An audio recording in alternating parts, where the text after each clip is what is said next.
नमस्कार दोस्तों, मैं हूं सौरभ शर्मा। आप देख रहे हैं भारत 24।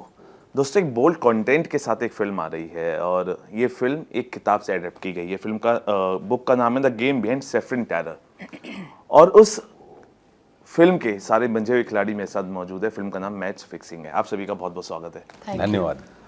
विनीत भाई, आपकी एक फिल्म थी रंगबाज, डर की राजनीति। इस बार राजनीति के कौन से रंग मैच फिक्सिंग में दिखेंगे हमें? इस बार राजनीति का रंग तो नहीं बोलूँगा, वर्दी का रंग है मेरे किरदार का, देशभक्ति का रंग है मेरे किरदार का, त्याग का रंग है मेरे किरदार का। और इस किरदार के साथ जीवन में जितने सारे लोग हैं उनके ऊपर क्या कौन सा रंग चढ़ता है भावनाओं का जब घटनाएं घटनी शुरू होती हैं। तो ऐसे बहुत सारे रंग हैं।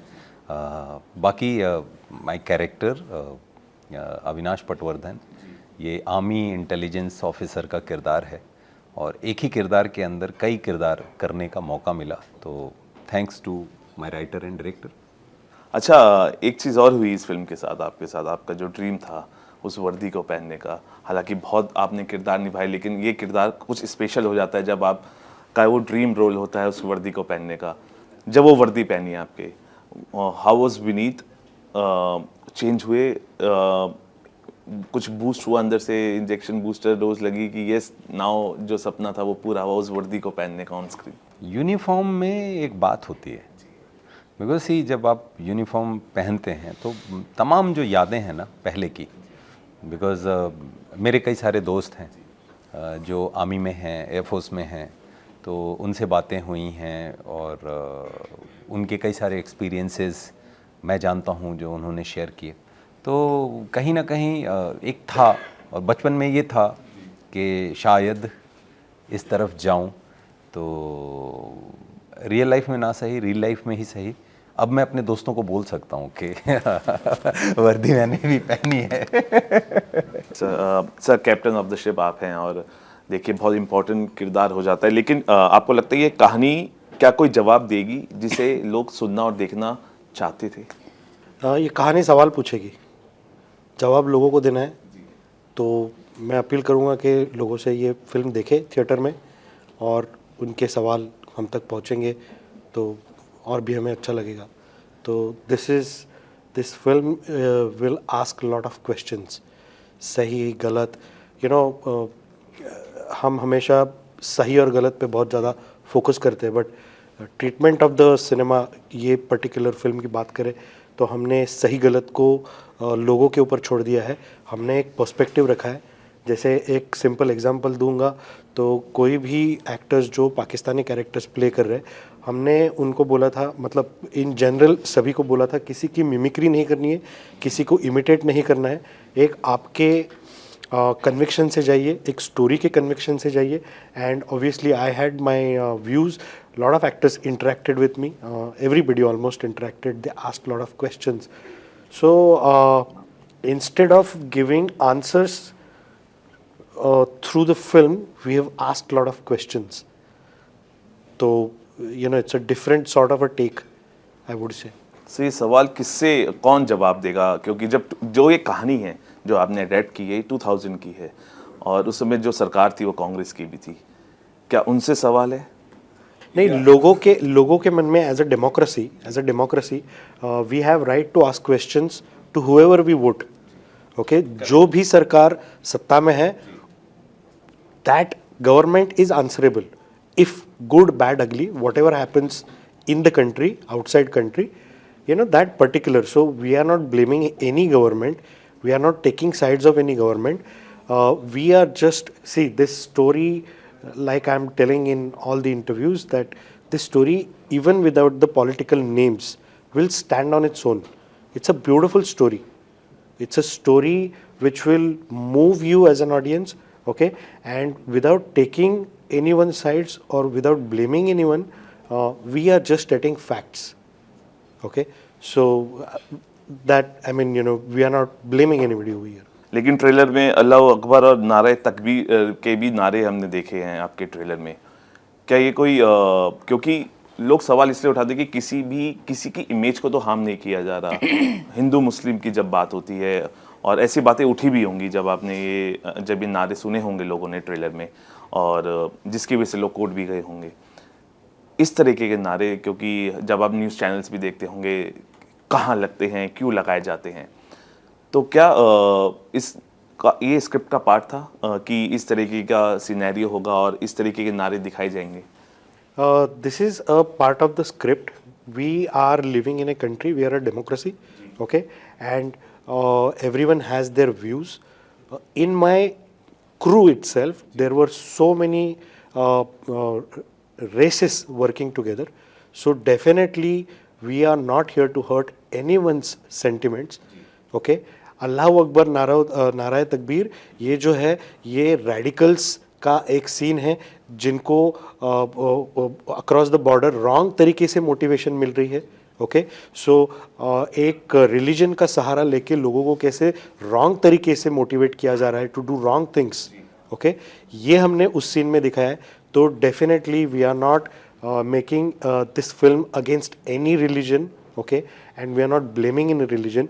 We are just showing the facts how, you know, as in they happen.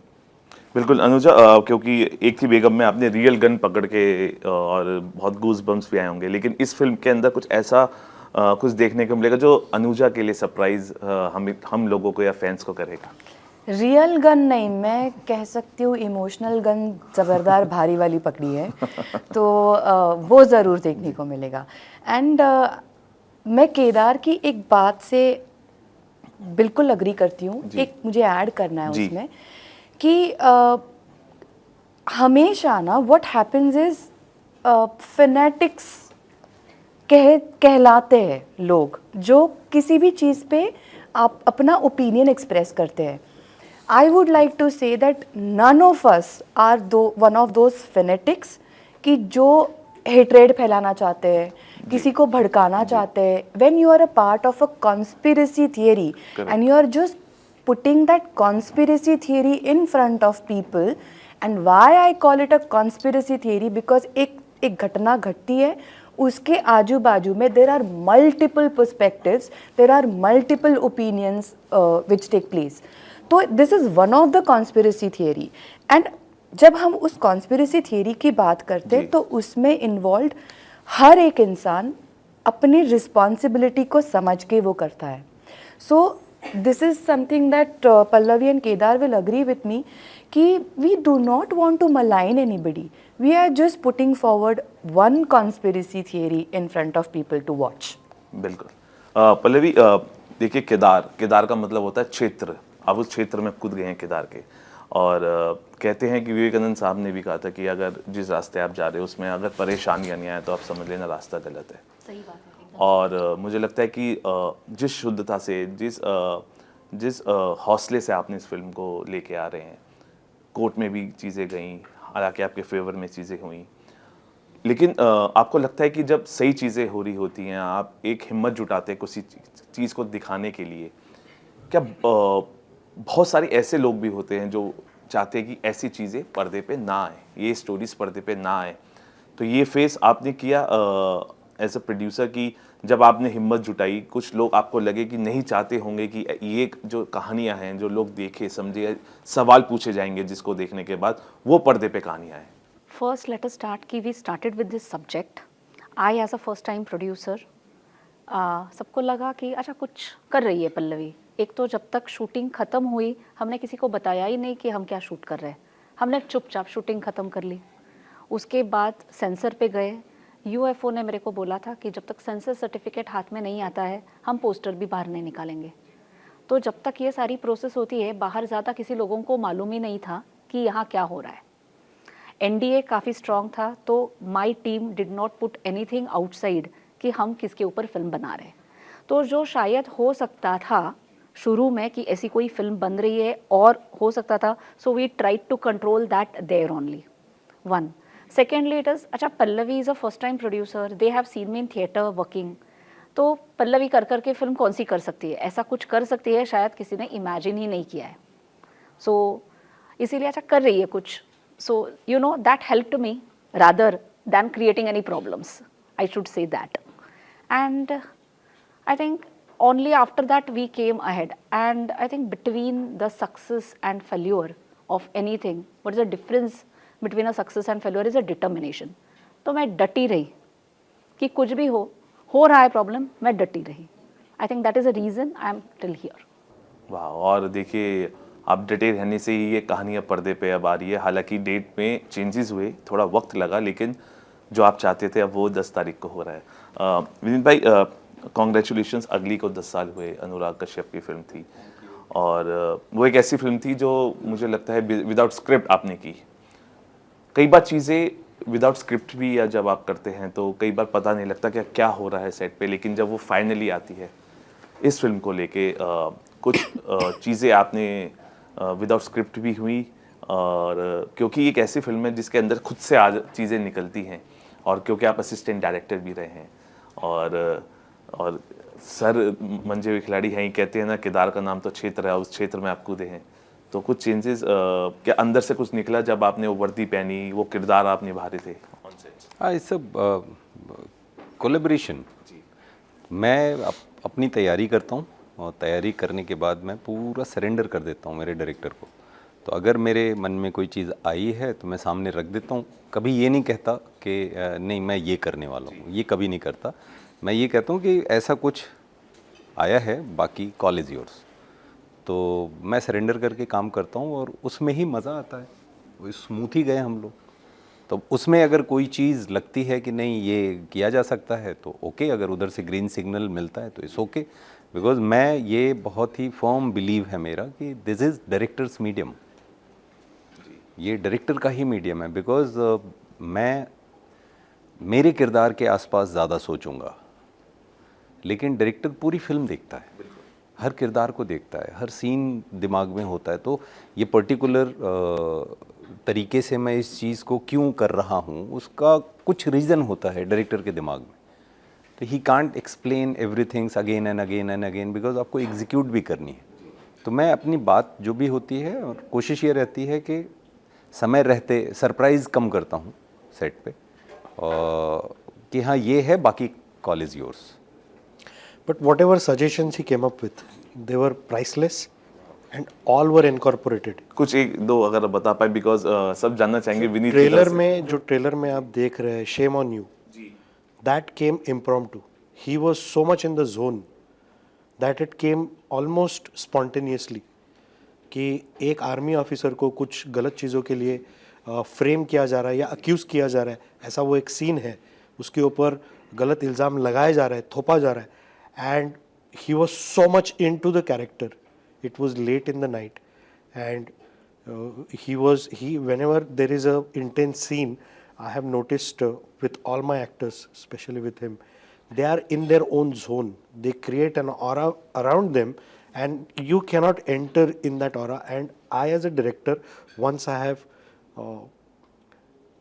given the brief to the actor for the particular scene, I don't interfere too much. And obviously it was a sync sound film, so at times when you're not doing sync sound, we tend to give a lot of instructions to the actors, ye karo wo karo, but you do not have that liberty in sync sound because everything is getting captured live on that moment. And he came up with that so spontaneously, and right after the scene was done, he took me aside and he said, Kedar, mark my words, this scene will be the most talked about and people will have goosebumps. So as an actor, as an actor, he has all of them very senior actors and technicians. They have spent a lot of years in the industry. They've gathered a lot of experience. All my actors, Raj Arjun, Manoj Joshi, Shataf, Lalit Parimu, Anuja, everyone is so experienced, and they come with their gut feeling. They see, you have a perception, he's being modest about surrendering. I mean, he was surrendered on the set. He went with my gut feeling, but as an experienced actor, he came with certain amount of gut feeling. क्या काम करेगा इस किरदार के लिए, film के लिए, and क्या नहीं करेगा.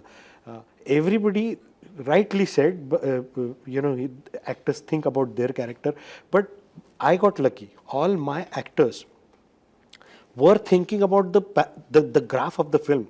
Like, you know, he said, after every scene we used to discuss, कम हो रहा है, ज़्यादा हो रहा है. Even Manoj Joshi sir is known for his comic performances and all that.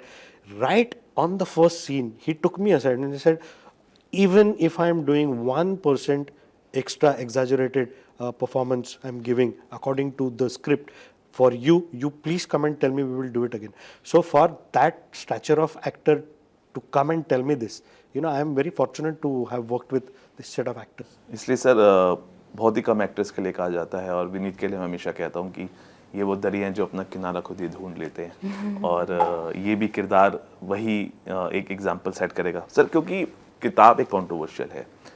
क्या जो आपने शूट किया क्या बिना कट्स के साथ पूरी फिल्म हम देख पाएंगे या कुछ सजेशंस सर्टिफिकेशन की जो आए हैं वहाँ से आए हैं कि इस कट को करिए, या पूरे विदाउट कट हम देख पाएंगे जो आपने डायरेक्ट किए? Absolutely without cut. Absolutely without cut. See, that is what I'm saying. We are not here to hurt anyone's sentiments. We are not here to blame anyone. We are just showing the facts. Once you see the film, once you go home, although it is fictional, the incidences are real, right? And around those incidences, Colonel Saab has wrote the book.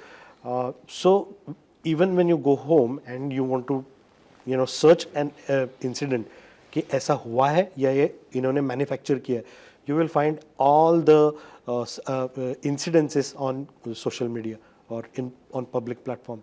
So no cuts. Sir इसके लिए ये भी कहा गया था कि ये मुस्लिम लोगों की नेगेटिव छवि ना पेश करे, लेकिन क्या कुछ ऐसा आपने प्लान किया है? क्योंकि अगर कोई ऐसी फिल्म बनती है जिसमें आप एक सिख का किरदार निभाते हैं तो फिल्म दिखाई जाती है, क्या एक ऐसी कोई संस्था है जो आप दिखाना चाहेंगे उनको कि देखिए हमने आपकी छवि को नुकसान नहीं पहुंचाया, it is just a part of film, ये एक फिक्शन फिल्म है और उसको हमने उसी तरह के शूट किया है? तो आपने कोई ऐसी प्लानिंग की है कि जो लोग ये सोच रहे हैं कि मुस्लिम कम्युनिटी को हार्म पहुंचाने या नेगेटिव छवि पेश करने की कोशिश कर रहे हैं, उनको ये फिल्म दिखाई जाए? Not at all. We are not hurting any sentiments.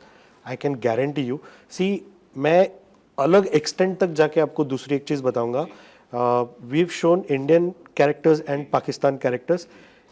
My brief to the writer and the actors was, just because you are playing or writing a Pakistani character, you cannot write them negative. Okay?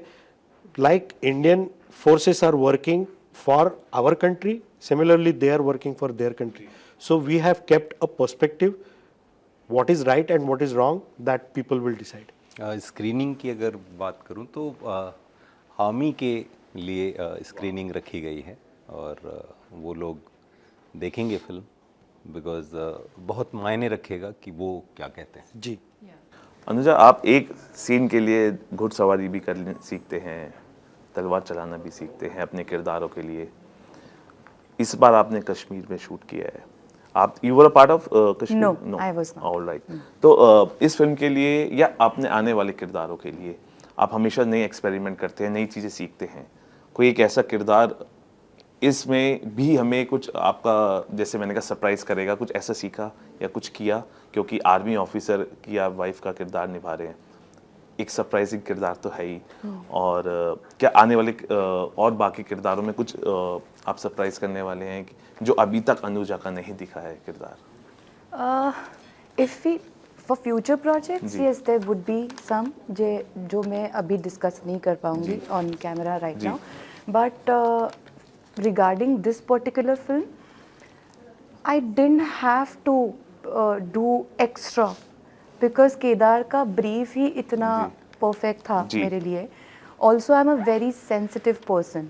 तो मेरे लिए वो उन emotions के साथ connect कर पाना was not really difficult. और when you have a co-actor like Vineet, जो मतलब he is a very giving actor, तो giving director, giving actor, giving producer, everything अगर साथ में मिल जाए तो इट्स वंडरफुल. मतलब भी चैलेंजेस तो बहुत आपको फेस करने पड़े होंगे, लेकिन एट लास्ट कहते हैं ना कि जब चीज़ें सब सेटल हो जाती हैं और आपकी फिल्म जो आप चाहते थे वो रिलीज डेट मिल जाती है, क्या आपको लगता है कि this is the right date to आपकी फिल्म की रिलीज़ के लिए? क्योंकि जब डिले होती है आपका एक माइंड थॉट होता है प्रोड्यूसर का कि इस डेट को रिलीज़ होगी, लेकिन आपको लगता है कि ये 10 January is the right date की अब रिलीज कर रहे हैं, हालांकि डिले हुई है इस वजह से मैं पूछा। Yeah, I think maybe 10 January was the date for it. So it is getting released now. Maybe we were trying to release it early. Maybe this was the right time for it. 10th of Jan must be the date for it, destined for it. Maybe हम लोग पहले करने की कोशिश कर रहे थे. I have no doubts for releasing for the 10th of Jan.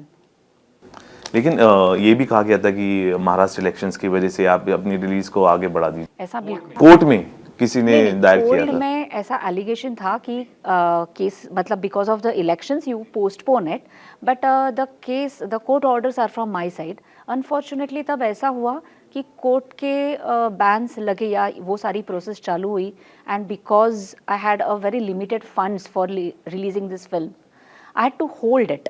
तो मैंने पूरी पब्लिसिटी रुकवा दी। तो जब पब्लिसिटी होनी ही नहीं है तो वो फिल्म लोगों तक पैसे भी नहीं पहुंचेगी, इसीलिए वो रिलीज़ नहीं हुई, not because of the elections और एनी और लाइक दैट।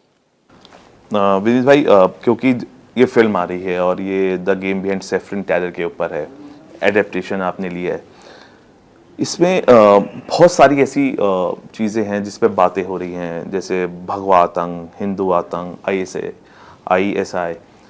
आपको लगता है कि आपने सुना भी होगा बिकॉज बहुत सारी खबरें भी आती हैं, क्या इन सब चीज़ों को किस तरीके से पेश, क्योंकि चैलेंज हो जाता है बिकॉज जब जिम्मेदारी आपकी बढ़ जाती है, जब इन चीज़ों को दिखाया जाता है, आपका क्या टेक है जब ये सारी चीज़ें आपकी फिल्म का एक पार्ट होती हैं और उस पर बातें होती हैं, तो बातें कई बार सीधी तरीके से भी आती है लेकिन कई बार बैक स्टेज भी आती है।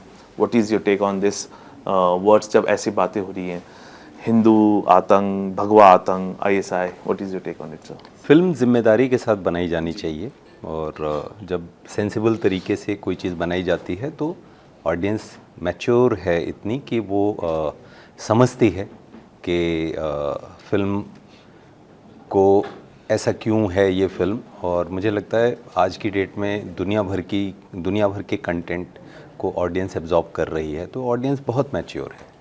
और मैं व्यक्तिगत रूप से बोलूं अगर, तो ये कभी नहीं बोला है, ये जो कलर है भगवा, मेरे लिए मतलब हनुमान जी मुझे याद आते हैं।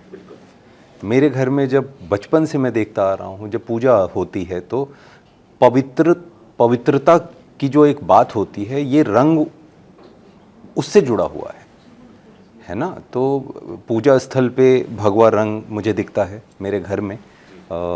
हनुमान जी की आप महाभारत देखिए या पताका कोई देखिए कि जो रथ है, रथ के ऊपर जो पताका है, तो बहुत सारी चीज़ें ऐसी हैं जो त्याग, शांति और तमाम ऐसी धार्मिक और फिलॉसफिकल चीज़ों से ये रंग जुड़ा हुआ है। तो मेरे लिए ये रंग हमेशा से यही रहा है कि एक मेरे लिए मतलब एक पूज्य रंग रहा है कि ये तो मेरे घर में जहाँ मैं बैठ के पूजा करता हूँ वहाँ ये रंग मुझे दिखाई देता है।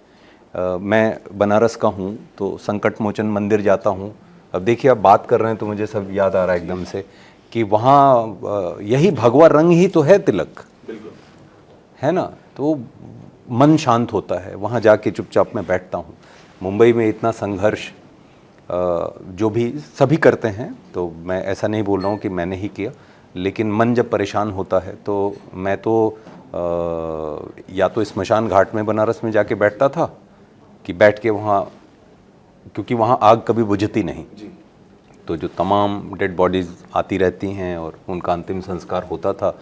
घंटों बैठा रहता था, फिर मन में यही आता था कुछ भी कर लो, आना तो यहीं है, तो डरना क्या है।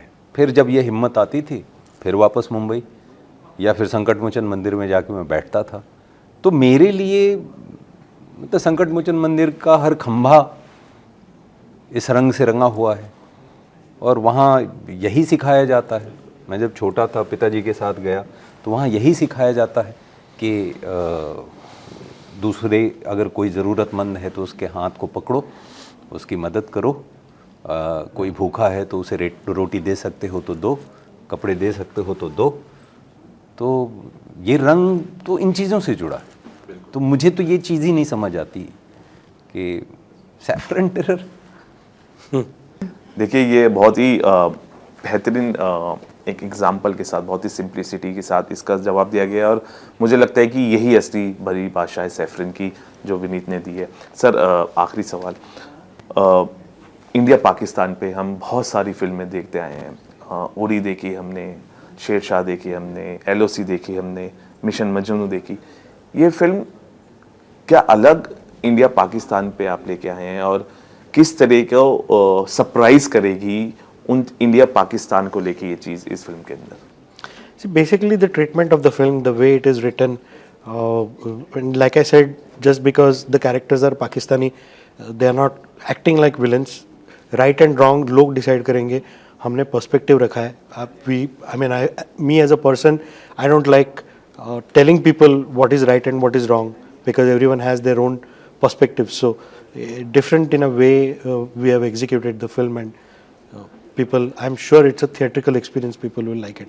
अंदर जा जाते व्हाट ऑल क्या कहेंगे, बिकॉज लेडी डॉन भी आप बन चुके हैं, बहुत सारी चीज़ें आपने समझी भी है क्योंकि मैं दुश्मनी की बात कर रहा हूँ इंडिया पाकिस्तान की, और हाथ में तलवार भी उठा चुके हैं आप अपने किरदारों के लिए, गन भी उठा चुके हैं, और महारानी भी एक पॉलिटिकल थ्रिलर फिल्म कर चुके हैं। ये कैसे थ्रिल करेगी आपके हिसाब से? I think it's like Kedar said, ये एक अलग पर्सपेक्टिव है। ये कोई रिवेंज स्टोरी नहीं है, जी। ये कोई वॉर फिल्म नहीं है। It is about two different perspectives. अब क्या सही है क्या गलत है ये लोगों को डिसाइड करना चाहिए। That's all I would like to से।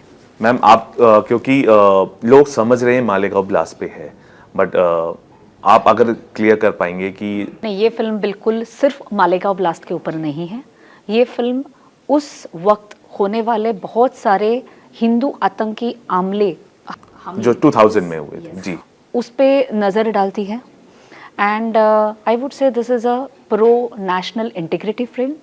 It is not for any religion और अगेंस्ट एनी रिलीजन।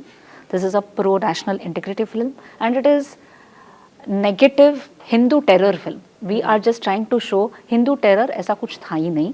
जो बनाया गया था वो क्यों बनाया गया था, उसके ऊपर इंसिडेंट्स को लेके ये एक स्टोरी बनाई है।